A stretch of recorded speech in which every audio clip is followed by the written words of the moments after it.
Welcome to Ripstop on the Record, the podcast for makers, by makers, where we talk about all things MYOG. Brought to you by Ripstop by the Roll.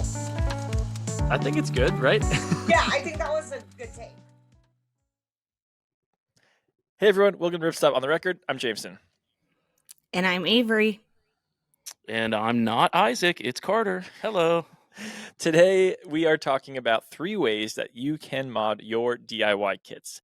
As many of you know, we have a large collection, I think 57 to be exact, DIY kits on our website designed to help makers develop skills, learn new techniques, and move their way through the MYOG journey. These kits are fantastic ways for you to test out new things, including different ways that you can mod them. So that's what we're going to be talking about today because we have a huge kit sale coming up, and I'll tell you that in just a second. We also have 2 new products we are releasing this week. Go to the new products tab on our website and check out the foldable cutting mat and the 6-inch acrylic ruler. Both great additions for any projects that you're making and just handy tools to have around in general.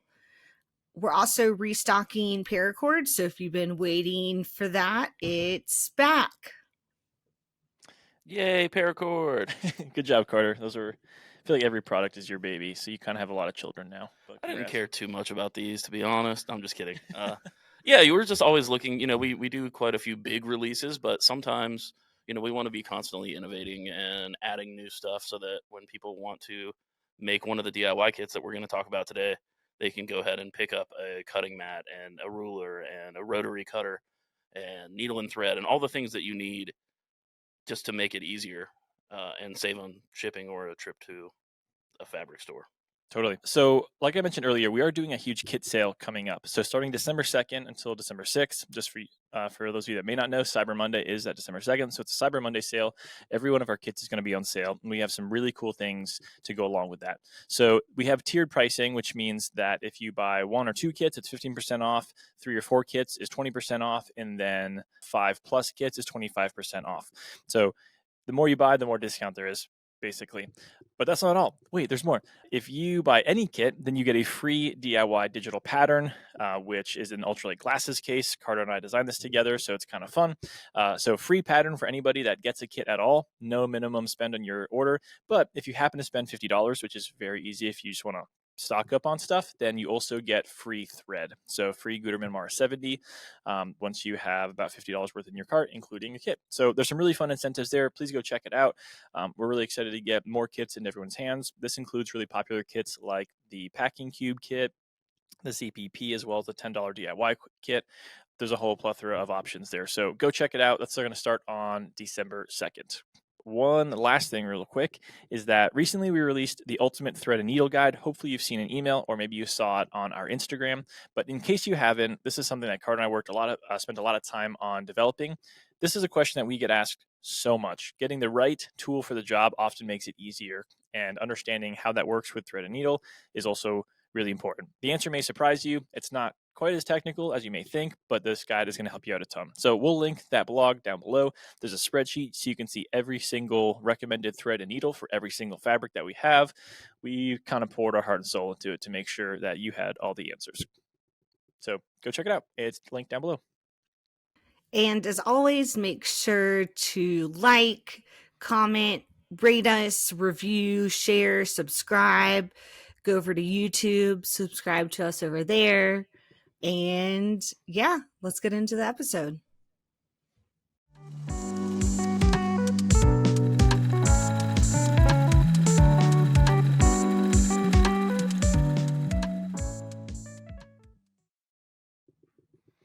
So as we mentioned earlier, today we are talking about 3 ways that you can mod your DIY kits, but also we're just kind of talking about kits as a whole. First, I want to talk about our favorite kits because I think this is really helpful for people to understand where they may want to start if they have a desire to start the MYOG journey, or you're just looking to potentially make a kit for the first time. So Carter, you've designed just about all of these, so you have a really intimate relationship with every kit, but which one is your favorite out of all of them? Well, my favorite might be your favorite, so I'm going to save that because I know how impassioned you are about a certain selection of those.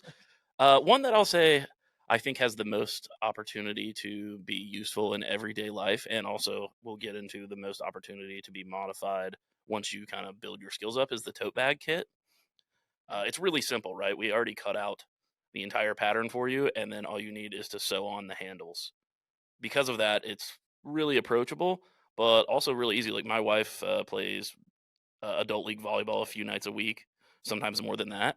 And she's been using the original prototype tote bag that I made in, I don't know when that was, 2019 or something, or No, it's like 2020, 21, 2020. Yeah, sometime. I think it's 2020 Black Friday, maybe. sure.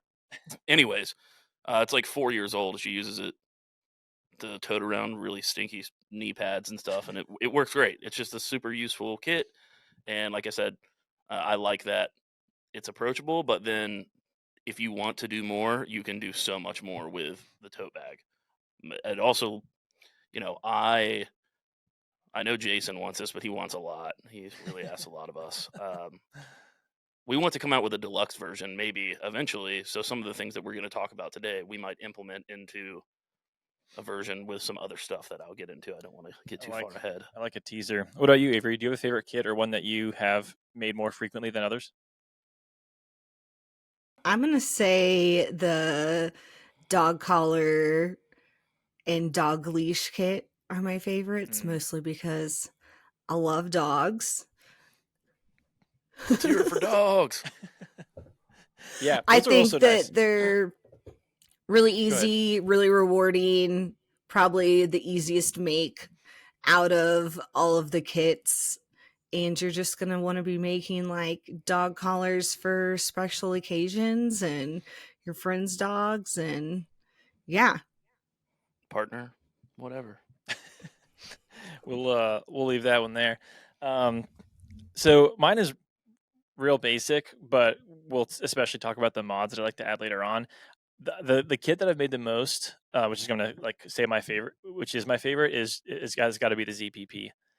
Um, I think it's really helpful for a lot of reasons, but primarily I just like to have them in every single bag. So like whenever I'm traveling, I probably have 4 ZPPs with me whenever I'm traveling for like they're somewhat packing cubes, but also for snacks and then just different things. Weapons. Yes, yeah, for sure. I You keep travel a all lot of your weapons. nunchucks are in there, I think. Yeah, yeah. For some reason, TSA doesn't flag those, but I really like CPPs. I made them a ton. They're also really great gifts. I found like I've given CPPs to a ton of people just because they're a really helpful size pouch to have around. So yeah, that's definitely my favorite.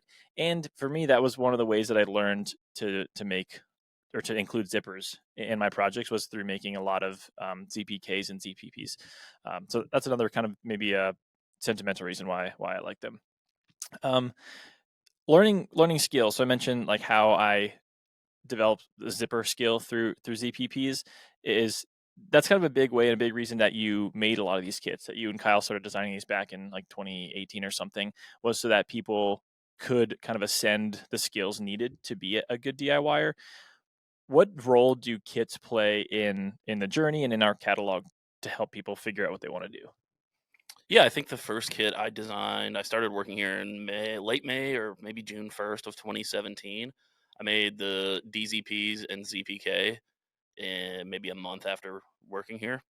Those are like the wallet sized ones, right? Yeah, all three sizes: the wallet size, the phone size, and the tablet size. We call them something else, but Sure. Basically that. and the way that we started making those, yeah, was we wanted to provide more. A big thing that we've continued to grow through and on is empowering people to make their own stuff. And you don't have to settle for a color that you don't like or a fabric that you don't like. And the kit was a good way to, yes, we have to limit the number of fabrics and colors, but once you make that once, now you have a video that you can watch and you can make it in different colors, whatever. Um, but smaller kits like that, they take out. We talked about the needle and thread guide in the intro, and that's something that seems so insignificant, but in reality, it keeps people from making stuff. So this is another example of, yes, even though cutting out a rectangle and a small piece of zipper, once you do that once, you realize it's not a big deal. But before that, when you just look at a website and there's just pictures of fabric and there's zipper and sliders, you don't to try to figure out, do I need the reverse mount or do I need this size? For us to just give it to you Yeah. completely breaks down the wall, one of the walls of apprehension that you might have. So the role that they play as you ascend through the more difficult kits or maybe just the larger kits, literally in size, uh, is that you can pretty much follow the, I don't know the right analogy, the stairway to heaven, I guess. Yeah, no, that makes a lot of sense, and it is really like we want to make sure people can build what they want, which is why we have so many components and materials. But at the end of the day, it is really comforting to know that you're getting all the right stuff in the right moment. So let's talk about what kits fit into what level of maker, starting with the obvious, like beginners. What kits were designed for beginners, and why are those good kits for them? Sure, this is somewhat of an evolving thing because as we add more and more complex kits, the spectrum kind of spaces out. Whereas before there was just beginner, right? I suppose I should also mention that it depends on you a lot. Like we make these for somewhat for your tier of maker, but like when I first started making, and I think a lot of people are like this, I didn't really have a desire to make a kit. I really wanted to make a running pack. Now I definitely couldn't, but like my desire wasn't to make like simple kits, it was designed to make something bigger. So, make what you want, but these help you. Right, and you break them down somewhat. I think you actually invented this terminology, not me, but like beginner, advanced beginner, and then intermediate, and that's kind of a baseline. So that goes from something like the stuff sack kit, and that kit, we've had multiple iterations of that over the years, but that is literally designed to be the easiest kit that we possibly have. It has one of the best and most concise videos. You can scan the actual product. There's a QR code on there that takes you to the instructions. So it's designed from top to bottom to be useful because everybody needs a sack of stuff. That's a tagline, I think. And it's colorful, and it just kind of showcases all of what we have to offer, with it being custom printed and that type of deal. That one's also nice for beginners because it comes with a minimum of 3 stuff sacks, but also like there's a fourth blank that you can just kind of mess around with. So you have like multiple layers of safety where if you mess one up, you still have 2 or 3 others, which is pretty cool especially for someone starting out. Yeah, and that was built in on purpose, Yeah. and somewhat to fill the rest of the fabric. But that's the behind the scenes stuff. And then a little bit more difficult than that, but not by much, is the zipper pouch kit and the zipper pack pouch kit, also known as the ZPK and the ZPP. You can shout out Kyle for those names; they're very alliterative. And those are kind of your first foray into zipper, which is going to be an integral part of most stuff that you make, right? Mostly what people are making are things to organize and carry stuff with, or even like a hammock or a tent or a bug net. All of those things, even though they're not travel oriented, they all use a zipper as a closure. So those are also beginner kits. They're small in format, they're very simple in terms of steps, and you get to start working with zipper at a super low threshold of risk. From there, this is where it kind of gets tricky. Different people would say different things. I think some of the kits seem harder than they are, if that makes sense. A fanny pack kit is also really easy. It seems hard because there's a lot of pieces and you're going to be wearing it and you have to do some prep work, but it's also very, very easy and straightforward. That's another laser kit piece, kind of like the tote bag. We released those the same sale. So that's not like you're not doing like these crazy folds or like patterning. It's pre-done. So you're really just running the straight stitches and stuff. Not to make it sound boring at all. It's very approachable is what I'm saying. Yes. It's also, I would say it's my second favorite kit as well. I've made a ton of fanny packs. That's another one that you can just modify to the nth degree. Um, Yeah, there's so many. I think the netless hammock kit is also really, really easy. Your fundamental. The hardest part about the netless hammock kit is that a lot of people think that there's something special about whenever a factory makes it, right? Because it's one of the things. It's one of the only things you're going to make that actually supports your weight. So like there could be danger. As someone who's fallen from a hammock, there's not that much danger, but there's a bit. What's the risk for making a zipper pouch is that the zipper doesn't close, and then that sucks. Yeah. Avery, you've taken basically all the product photos. So you've made some of the kits as well. Was there one that surprised you with how easy it was or that you enjoyed making more than you thought? I'm gonna have to go with the fanny pack kit. I think that because it's laser cut, it just makes it so much easier to put together. And I've put together other fanny pack patterns, and there's panels that you have to put together that make it, three-dimensional, because ours is more of like a boxed corner design and it's laser cut. It just makes it really, really simple to put together. I'm trying to like think of a way to describe to someone how you put it together, but the best way I can think about it is if like you're putting together literally a packing box, like you like a shipping box that comes flat and you have to like pop the corners out Hmm. or Yeah. something and put together a shipping box. Like, it's really intuitive, it's easy, it's simple. It being laser cut and removing like having that middle panel that you have to connect on a curve or certain edges makes it Yeah.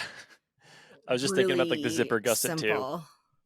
Yeah, the zipper gusset, it it just makes it so much more simple, and then you'll just want to make them all the time. But yeah, you learn a lot of good skills in that one too. I think like working with webbing and the wings and reinforcement and box stitches. I think all those skills are really good to learn in the fanny pack kit. The wings on the fanny pack are one of the pattern pieces that I think I've probably used the most. So I have had different iterations of fanny packs. It seems to be the thing that most of my friends want when they like want some sort of birthday or Christmas gift, and they want like a fanny pack made by me. So I have this pattern that I've made, but I've taken the wings from our fanny pack and used those so many times, because one of the things that we'll talk about that's really nice about kits as a whole is that it gives you patterns and sort of templates templates to work with on future projects. So once you've made one of these kits, this probably sounds counterintuitive for a business to say like, hey, use our designs and stuff, but once you've bought the kit, you do have the ability to now use like this pattern that you've taken to start to make other things and iterate on that. But the wings especially, like if I were you, I would buy a fanny pack and then put those wings on paper and save them for other fanny packs that you want to make, because they're really good design, and that's what we want you to do, is we want you to enable to make stuff yourself and to build on that. So yeah, the wings, nice work order. Yeah, thanks. Totally agree. I think yeah. So the Avery totally is right on key with the point that I was making, is that you look at the fanny pack and it just seems okay. There's like these wings and there's a pocket and there's like a belt.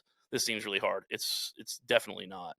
I would say on the opposite end, this isn't to scare you away. This is just, we have different tiers.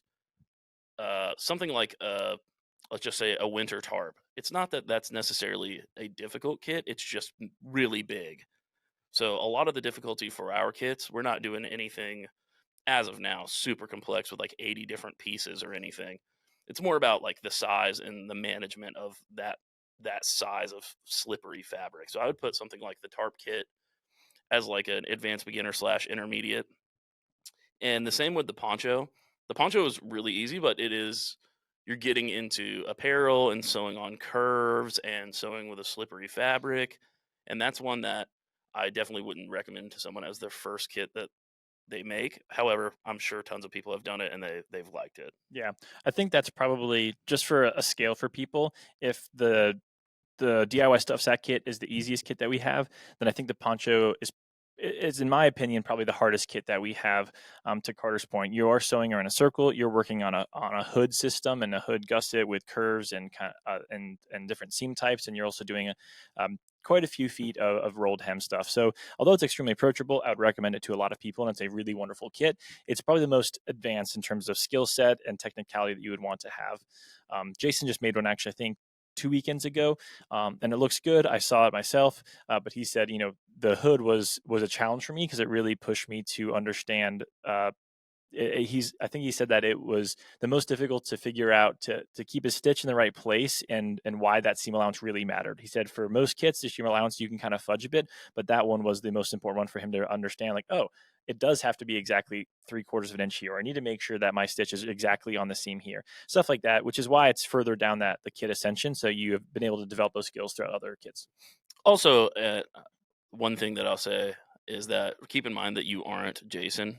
For those of you listening, I trust that a lot of our RBTR fam out there follows instructions properly, and when we say 3/4, you just do it. Jason is someone who I'm the same way. would specifically, for some reason, not follow the instructions. I don't know. I think he's just a free spirited guy, and we love him for that. But yeah, even though it is more difficult, number one rule is just follow the instructions, and it's on video, so you can pause it. You can put it in slow mo. You can put it in AI and probably have like a robot come out and do it for you. I don't know how that works either, but yeah, just taking it slow, step by step, it'll totally be okay. So don't be scared away. And if it says 3/4 of an inch, just do that, and then you won't have to go back later and be like, oh, I guess they were serious about the old You three better be quarters. careful. You're going to get a meeting with HR after this podcast. I'm not afraid. Okay, so beginner kits, advanced beginner kits could be things like the ZPP, maybe the fanny pack. A hammock is really actually quite an easy project to Carter's point. It does have some longer stitches because your hammock's going to be upwards of probably 11 feet or so, but it's a very basic stitch pattern and your skills wouldn't be that hard. As intermediate level stuff, you're probably looking at the packable poncho kit. There, I'm trying to think of what other is in that like intermediate range kit. Would you say probably the tarps maybe? Probably bug net. Either of the bug nets, just because they're large. They're also easy, but like the no zippered bug net, you're working with putting multiple channels and stuff to really large pieces of bug netting, which can be a little bit difficult to sew, and it's just big. So yeah, winter tarp, hex tarp, bug net. Bridge hammock kit is another one that's actually not that hard, but you're dealing with curves and you're actually embedding webbing into basically an hourglass curved parabolic shape. So that could be difficult, and you're attaching metal hardware and there's poles. So again, technically the sewing required is not difficult. However, the management of what you're doing, since you are going to be laying in it, or a friend or family member is going to be laying in it, you do up the stakes a little bit. So you want to be confident before you start that. Yeah.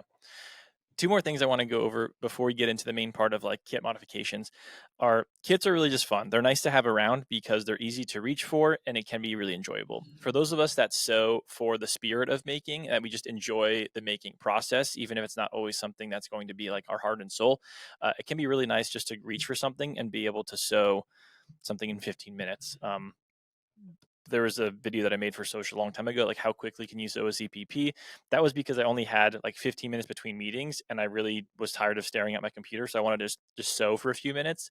So it was nice to be able to grab a ZPP kit and just sew something in a short period of time. It can be nice to keep kits on hand just for that reason. So you can have 10 minutes just to sew something and you want to clear your mind. But also they can be really fun. So that's what I'd recommend. That's two other things I just want to say. I would say keep them on hand, cut them yourself, even just because it's nice to have something. We have a drawer here in the makerspace that's just full of kits. Jason's notorious for doing this. In between meetings, he only has a couple minutes. He'll come and sew a ZPK just while he has a few minutes. He wants to get away and he just wants to sew something for a brief period of time. We keep that drawer in hand. Obviously, that may not be something you have space for, but having one or two kits around can be really awesome, especially to hone your skills. Okay, so now I really want to get into kind of the fun part, which is the kit modifying. We're going to go over three main ways that you can modify, and they're really general. And then we'll start to talk about kit specific tips and things that we've done to specific kits to get more dialed in on what you can do. But first, let's start with the three kind of general areas. So this is the way that I think about modifying most kits. And Carter, I'm going to ask you to give sort of just very high level examples of what this is. So number one is, can you customize the style? Yes, you can, believe it or not. What are examples of customizing style? So I think the easiest way to think about this is taking what's there and then changing the color. That's the number one thing that you can customize the style with, right? So we now sell all different types of buckles, all different types of cordage, all different types of colored hardware, colored zipper sliders. So this might be the second time you make the kit once you're like comfortable with it. But now you can order our ZPP, but you can also order some blaze orange zipper slider pulls. Something as simple as that is modifying the kit. You could even add slider pulls to every single ZPP that you make to organize them: red, green, yellow, blue, math, science, language arts, and whatever the other one That's is. something that Isaac was kind of known for. Between the three of us, I guess what I mean is that he would like to color code stuff. So he had his first aid kit, and that was always like red pulls, and then technology was always green pulls, I think, and stuff like that, which is kind of cool. Yeah, so that's the first way. Is just add something that has color or Change color. yes. Yeah. All right. So a second example of modification tier is changing the functionality. What are some examples of doing that? Right.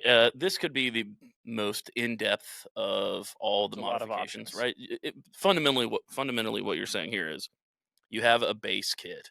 How can you customize it to fit either the type of activity you're doing or what someone specifically needs? So these are things like adding a stretchy pocket to the outside of the fanny pack, um, taking the ZPP and putting a key loop inside so that you can, I don't know, put your car keys in your sewing or your, what is it called Maybe. whenever you take a blade and then your hair comes off? Shaving. Oh. Shaving kit. You can add your car keys in there for when you Maybe need like to adding a drive. grab handle, let's say, to the ZPP. Yeah, grab handle could work too, but also key loop for the shaving kit, I think, is where most people are going to For go with sure. this. You could add a Roku remote sleeve to your ZPK Yeah. in case you needed to take that with you to the hotel. These are really good ideas. Thank you. But yeah, you get jokes aside, you get the point, right? You are physically adding a functional feature like a handle or an extra pocket or even like a drain hole would That's be a a good small idea. example. Yeah. Things like that you still have a zipper pouch, but now it's a zipper pouch specifically for pickleball and you have a pickleball holder on the outside. So that could go all kinds of crazy ways. Same thing with the tarp kit. You could decide to add a third tie out or another panel pull, or you're making augmentations to hone in that kit that is basic, kind of an everyman kit, to now it's specifically yours. Totally. I like that. The last question. So just as a little refresher, the questions are: can I customize the style? Can you improve the functionality? And the last one is, can you increase the capacity? This one's probably really basic, but an example of this is maybe you make a ZPP that's 10 by 10 instead of 14 by 14, so it fits your inhaler better. I don't know. What are the examples of it changing the capacity of a kit? Yeah, I mean that we alter capacity slightly to size, and let's make it really simple, right? You have the blank. If you want to make it smaller, you could actually just keep the dimensions the same of the laser cut kit that you have and just cut them down yourself.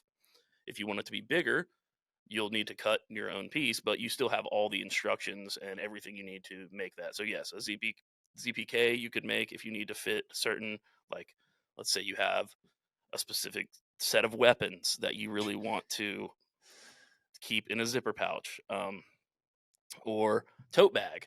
Let's say you have your tote bag and it's been really good. Like my wife uses it for volleyball, but now she wants to bring weapons while she's going. I'm just kidding. Um, maybe she needs to change out her feet grew and now she wears a size 14 instead Yes. of a 9, and she needs to change that up for her bigger shoes. Okay, well, take the tote bag kit and now just add 3 inches to each dimension and you have a larger tote bag. Yeah. It gets a little bit more difficult. Like the hammock's easy. If you wanted to make a longer hammock, it comes with enough material for you to make it a little bit longer. Or, like we said, since we're already providing you free resources and instructions, you could buy 8 yards and make the biggest hammock ever. So that's probably the second simplest form of modification, where you're just changing the size to better fit your needs, or maybe just for experimentation. Avery, do you have any have you modded kits? And if so, like how'd they go? What'd you like about it? And if you didn't, why did you not do it?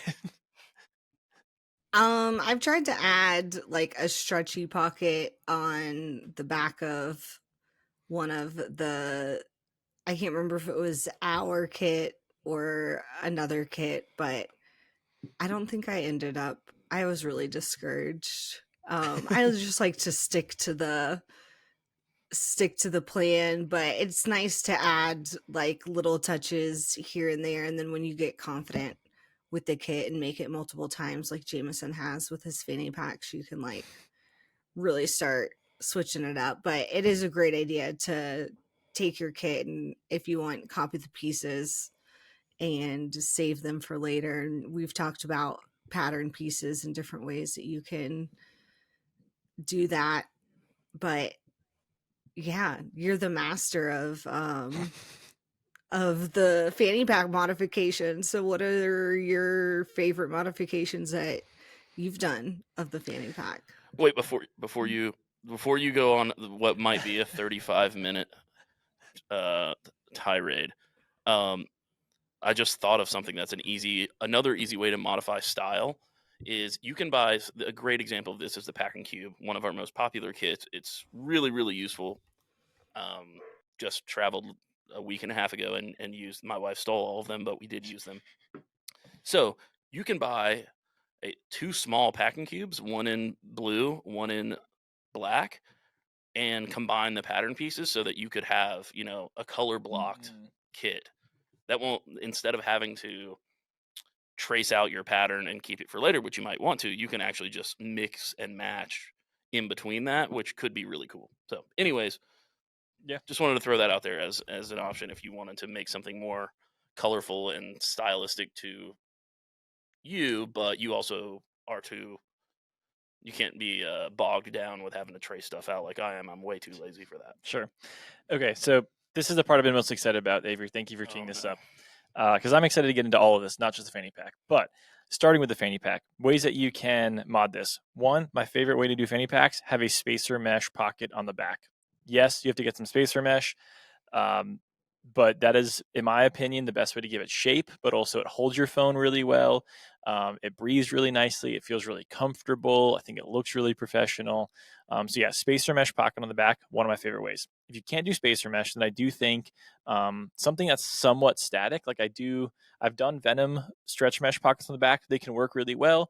It's not my absolute favorite. I'd rather see spacer mesh or like I think we put a 100 aerobic pocket on the back of ours. So I like having something that's a little bit static. I think it holds my phone a little bit better. Maybe it's just my phone. Maybe it's just the way I wear my fanny packs. I'm not sure, but those are my favorite ways. Two favorite pockets on the back at least. Second thing I love to do for fanny packs: add a key ring. Every fanny pack I have has some sort of like key clip, key ring thing in there. One, the easy open mitten hook.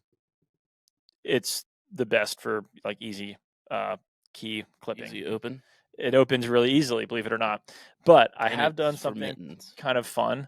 I have added the string Z buckle into my like main fanny pack, where I don't know how to say, one of the sides of the string Z buckle I've attached to my key ring, and then I've put the other side of the buckle inside the fanny pack. I really like that because then it's like a single open. You can just like pinch it and it comes off. I feel like with the easy open mitten hook, even though it's really easy to open, you still need two hands to do that. So if you have like, I prefer to wear my fanny pack more like a kind of sling bag type of deal. Then like you can just like unzip and unclip just like that. So key ring also, or some sort of key clip situation, really, really nice for fanny packs. Third, inside pocket, huge. I typically sew on an inside pocket and then split it into two pieces. My wallet goes in the left, and then like my AirPods and my knife go in the right. So I like to have like a center divided inside pocket. So you do indeed carry weapons. So, I knew it. I guess you finally have your point there. One thing to point out, this is exactly the same thing that I do. So a really important tip here. When you get the fanny pack kit, it's going to come with that back pocket blank. This is the time before you start doing anything where if you want to add a spacer mesh pocket, stretch mesh pocket, inside monolight pocket, copy that blank. It's the exact size that you need. So just take that blank and then either trace it out on paper or just trace out over the other pockets that you want to make, and then follow the instructions the exact same way, except for, instead of putting it on the back, you can put it on the inside, or instead of putting it on the back, you can put it on the front. That's like the easiest way to do it. You could use any scrap fabric that you already have. Yeah, absolutely. My next tip is not specific to the fanny pack. It really goes for everything. So we'll start to probably migrate into other kit conversations after this. But also, I line every fanny pack now. It makes me happy to see a different color on the inside than just like whatever the back of the material is. So I love that. It does make it heavier. If that's a problem for you, then don't do it. But I line every fanny pack I have. Like I think everybody knows this by now. Super obsessed with the coyote tan colorway kind of idea, and I love to add like lilac or fuchsia or neon, or I just like to put fun colors on the inside at all. Again, it is doubling the weight. I understand that, but I love having a fun color pop on the inside. So lining the kit, an absolute must for me now. I've also done that with the tote bag. It's another example. Like keyring, super great for tote bag. Outside handle, great idea for tote bag, but also like a liner is just fun. Like it's a nice way. It also does provide some functionality, I would say. A liner, if you know you're going to be putting like muddy stuff into your tote bag, lining it with like a sil poly type material will be really nice because it will definitely it can clean more easily. You can maybe pull the liner out so it can dry, like where you pull the liner out and kind of so it separates a little bit. Liners are really professional move, I would say. I think it makes it look really tidy. Now, there are kits that you shouldn't line, like Hammock. I was, I was Just thinking kidding. like a That's a double double wall, layer. Gotcha. but like a tarp, like you definitely don't need to line that. That's just adding weight for no reason. Although, yeah, just don't. I wouldn't say lining. If you're gonna make a double wall shelter, that's a different thing. Just like don't line your tarp with like double sil poly for for any reason. That's insane. If you have done that, reach out to us. We'll give you a refund. Honestly, I'm sorry. I'm sorry you've done that. I have lined ZPPs before. Like I made one ZPP that was EPX 200 fuchsia with like coloring book on the inside. It looked really cool.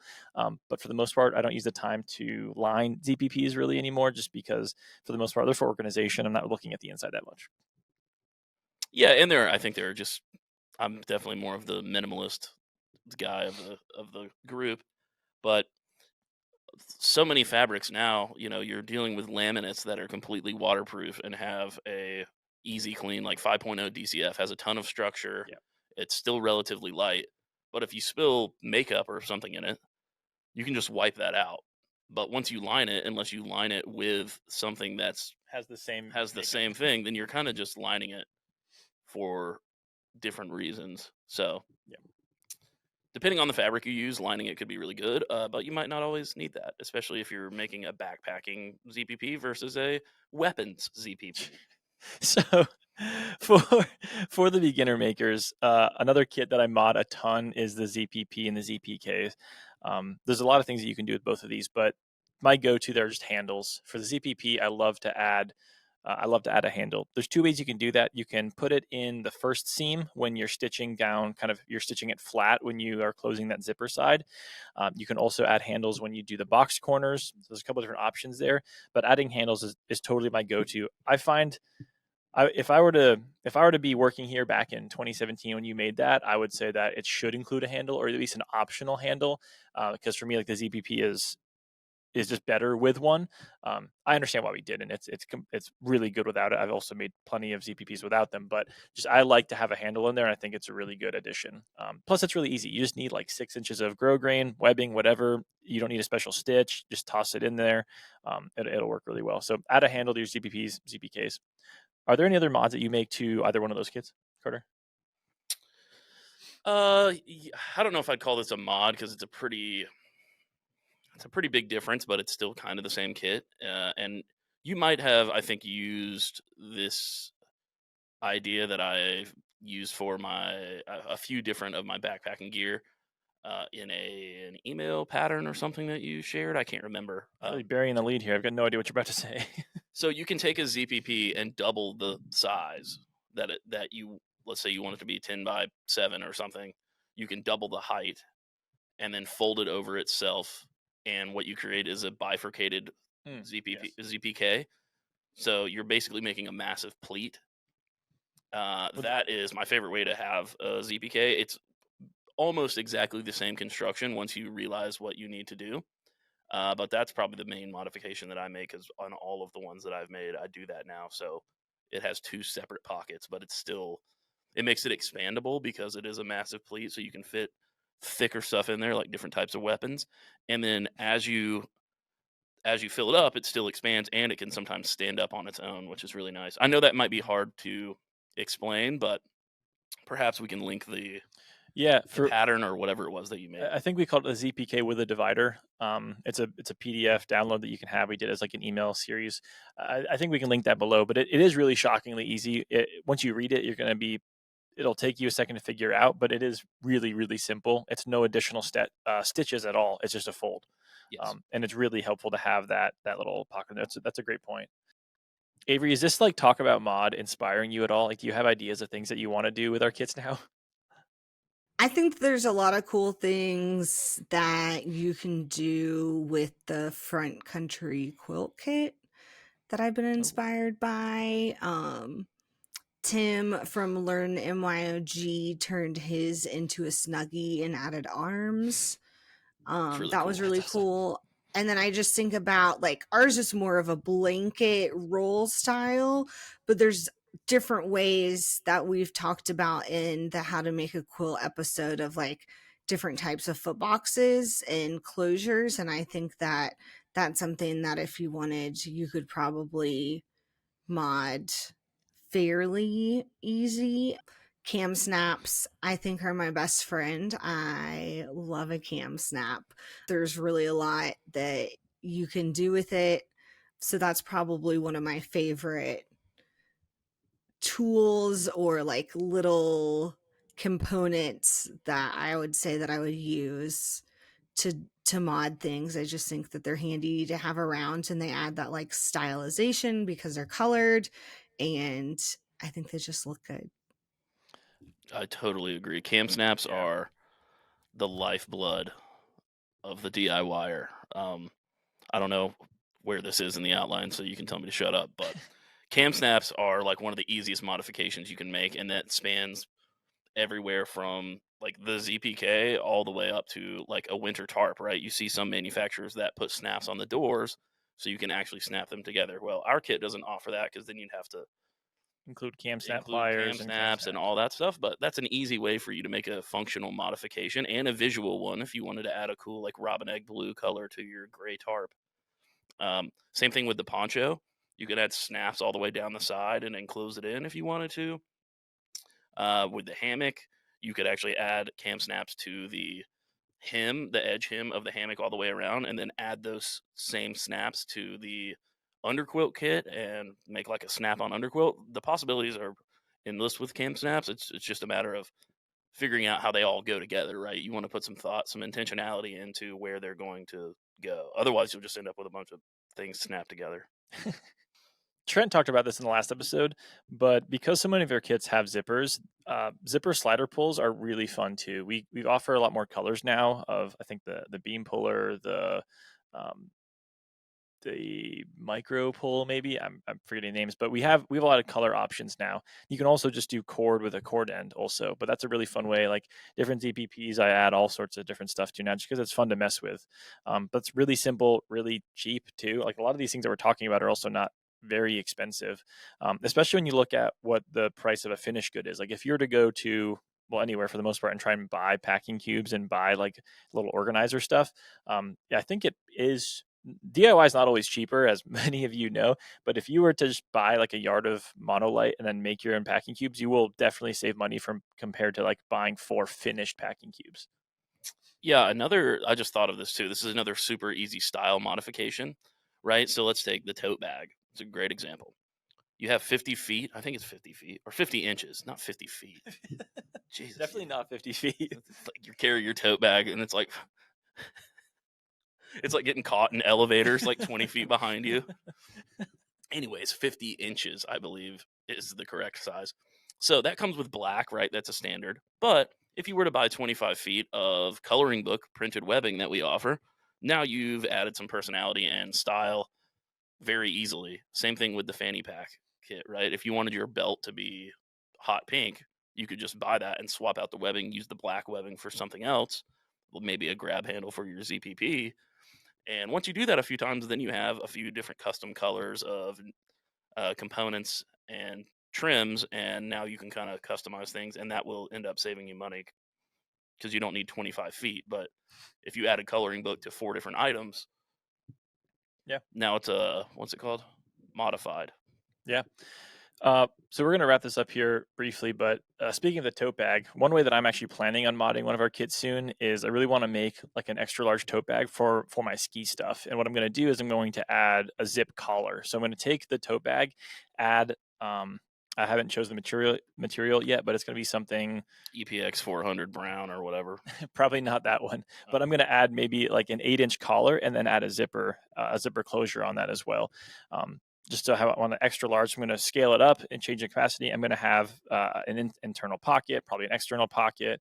I'll definitely line it and then add that collar, but I want it to zip closed. So I'll probably add, like if you think of an IKEA bag, IKEA bags have 2 handles where there's going to be like the short grab handle if it's not really full, and then these longer handles in case it's really packed up. I'm also going to do that. So if it's more empty, then you have these closer handles and then some longer ones in case it's like really bulky. I think with like a really big tote bag, that'll help. So yeah, that's one way I'm going to mod my kit. Do you have like the next kit mod that you have in mind, or like the next thing you're going to make with a kit, and then you're going to add different features to it? You have like one on deck, Carter? You mean like as a product or like personally? Personal. I think the next thing that I'll probably do is something similar with the tote bag. Ashley has been using that one for a while, so perhaps, and I do think that it does have an internal zipper pocket already. Another super easy modification here, guys. Listen up, this is important. Buy the ZPK in whatever size you want, make the ZPK, and then just put it in the hem or sew it on to one of the other kits. So I think that's exactly what I did. I took like a DZP and then I took 2 pieces of webbing and sewed that onto the top of the ZPK. I've said like every ZPKP, but you know what I'm talking about. The small zippered pouch without dimension. Yeah. And I added some webbing loops and put that in the hem, in the inside hem of the tote bag. So now you have a phone pocket, wallet pocket, receipt pocket, weapons pocket, whatever. You've now got it in there.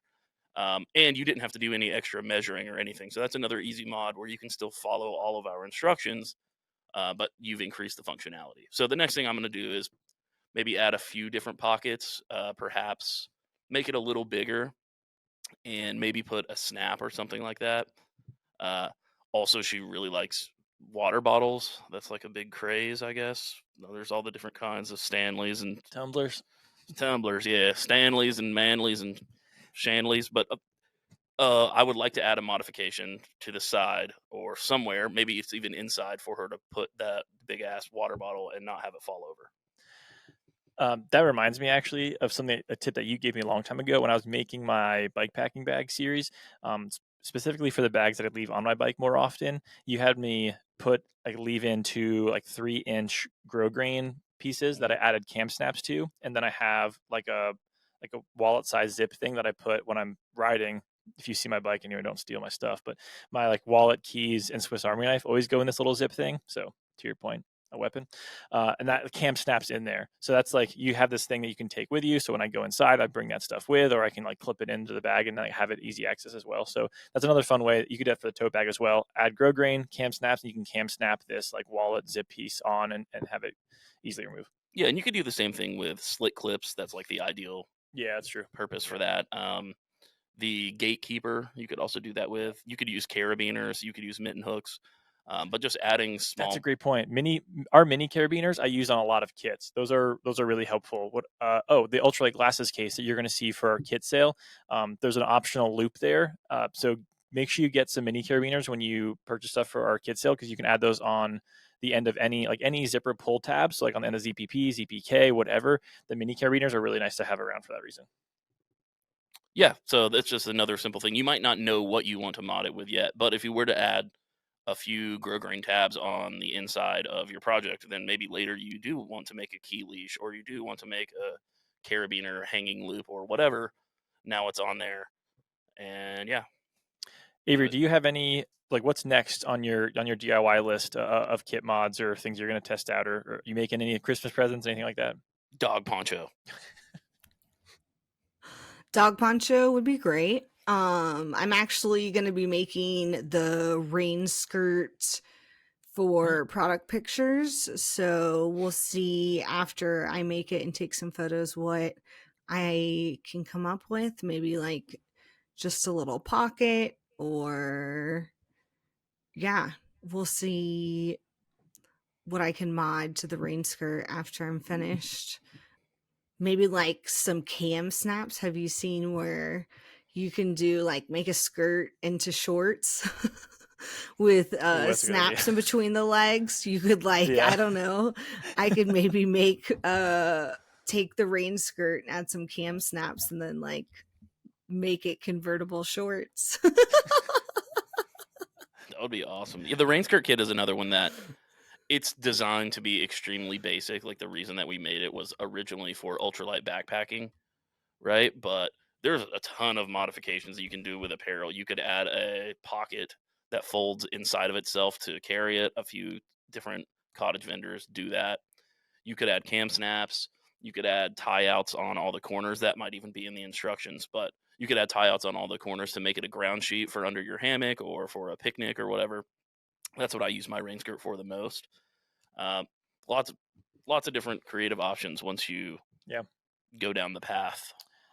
This game is kind of endless of playing like what mods you can add to kits. So we're gonna sort of leave it at that for today. There's a lot of things you can do. We'll try to give you more inspiration. If I make something fun, I'll have a reposted on Instagram if it's actually good. I don't know, but yeah. Also, the adhesive that we use in here is kind of getting to my eyes. So we're gonna wrap this thing up. Thank you for listening, and make sure you check out our kit sale starting December 2nd, Cyber Monday. Go check some things out, get some free thread, get the free digital pattern that we're giving away. Carter and I, it cost us everything, so make sure you get it. Oh my gosh. It was actually not that hard. It is really fun, though, but Yeah. you should still get it. Well, thank you guys for listening. And I was kidding about the weapons. Don't use those. Just a little fun to make sure you're on your toes while you're listening about modifications. But Unfortunately, I did affirm that many times that most of these little pouches that I've modded do actually hold weapons of some sort. which is all right. But thank you guys for listening, and please send us any pictures of the modifications that you make. Maybe we want to assimilate that into our own project. So like, subscribe, rate, tell your friends about us. Go into a crowded area and use a megaphone and yell "Ripstop on the record." Thank you very much, and have a nice Bye, time. everybody.